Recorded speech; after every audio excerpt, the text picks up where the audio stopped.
Holtrop. I'm from Springfield, Illinois.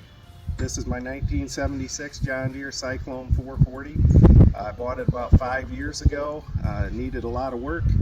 I went through the entire engine and resealed it and put all new gaskets in it, repainted it, new decals, all new bearings, and I like to take it to vintage snowmobile rides and sometimes some vintage snowmobile shows. This is my brother Dan Holtrop snowmobile. He's from Ravenna, Michigan. He bought this about 10 years ago locally. It's mostly all original. The track has been replaced and a few other things have been touched up, but most everything on it is original. And this is a 76 Liquifire 440. It was the first production liquid-cooled snowmobile that John Deere made after the Liquidator.